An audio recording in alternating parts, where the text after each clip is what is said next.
Olá, bem-vindo. Nesta aula vamos ver como podemos colocar um segundo eixo vertical em nosso gráfico. Isto pode ser interessante, por exemplo, quando queremos colocar no mesmo gráfico dois conjuntos de dados que possuem valores com escalas muito diferentes entre si. Vamos imaginar que queremos verificar se há alguma relação entre a inflação e a desigualdade social no Brasil ao longo do tempo. Para isso, vamos colocar no mesmo gráfico duas variáveis que medem esses fenômenos, o IPCA e o índice Gini. Iniciamos importando os módulos da aula e os dados.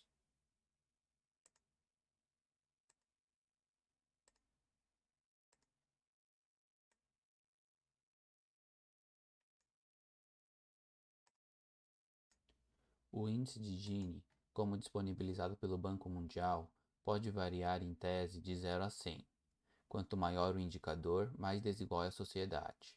Ou seja, um índice de Gini igual a 0 indica perfeita igualdade, já um Gini de 100 indica perfeita desigualdade. Note que não temos o índice de Gini para os dois últimos anos. Portanto, vamos excluir estas duas últimas linhas.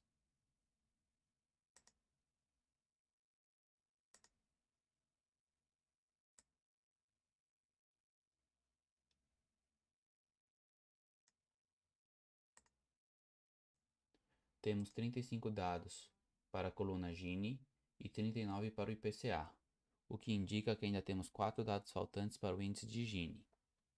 Com este comando, podemos ver quantos dados faltantes temos em cada coluna de DF. E com este outro, filtramos as linhas de Gini em que não temos dados.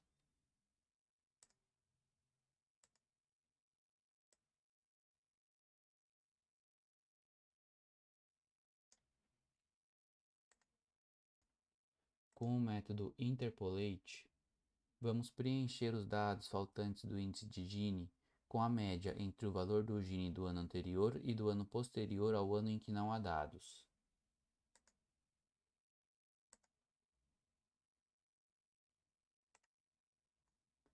Note que o ano de 91, por exemplo, que não tinha dados, agora está preenchido com a média do ano anterior e do ano posterior.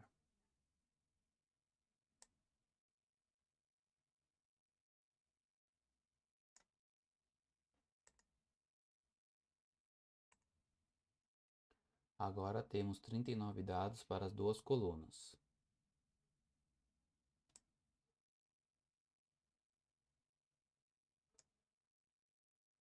Finalmente vamos entrar no objetivo da aula, que é ver como colocar um segundo eixo vertical no gráfico. Aqui temos os comandos básicos em que estabelecemos o tamanho do gráfico a ser apresentado em tela. Iniciamos plotando os dados do IPCA com a cor vermelha e o texto da legenda. Colocamos a legenda no canto superior direito. Estabelecemos os números do eixo vertical como vermelho. Estabelecemos a apresentação do nome do eixo vertical e retiramos o spline superior do gráfico.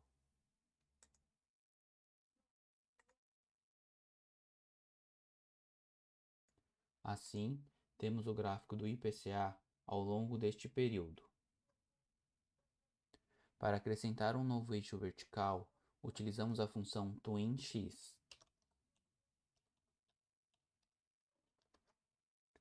Após isto, os comandos para a inclusão dos dados da coluna Gini que iremos acrescentar ao gráfico irão utilizar este mesmo eixo horizontal e um segundo eixo vertical à direita para os dados do índice de Gini. Veja.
Assim, temos, por exemplo, que o IPCA no ano de 93 foi próximo de 2.500% e o índice de Gini próximo de 60%.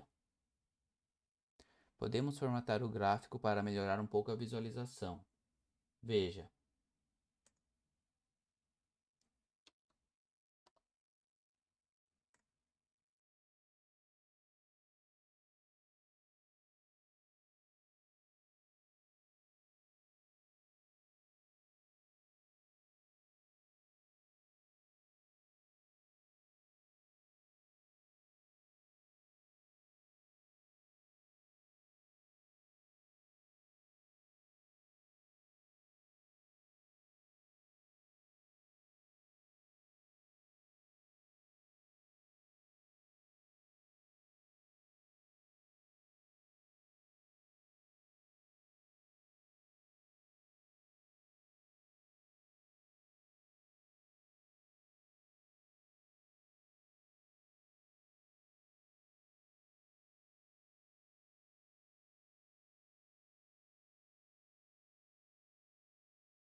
uma coisa a se notar é que com este gráfico temos dois de cada spine, sendo estes spines referentes a este gráfico e este outro a este gráfico. Por isto, para retirar este spine superior, precisamos deste comando e deste outro também. Note o seguinte: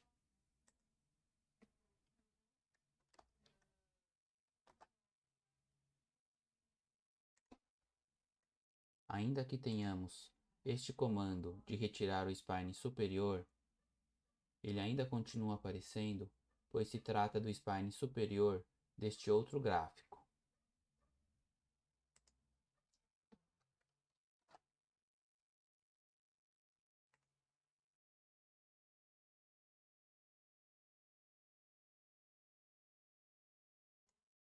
Com isto, temos os dados do IPCA e do índice de Gini no Brasil ao longo do tempo no mesmo gráfico.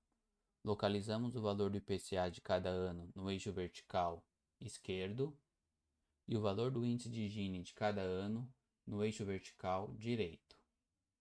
Podemos ver que antes de 94, com uma inflação bastante severa, o índice de Gini acompanhava os movimentos da inflação. No período pós-real, a inflação cai abruptamente e o índice de Gini apresenta uma trajetória de queda ao longo dos anos até 2015, quando volta a subir. Mas não estamos interessados aqui em uma análise desse tipo. Assim finalizamos a aula. Vimos como podemos colocar um segundo eixo vertical em nosso gráfico, o que pode ser um instrumento interessante para analisar os nossos dados. Então era isso, até a próxima.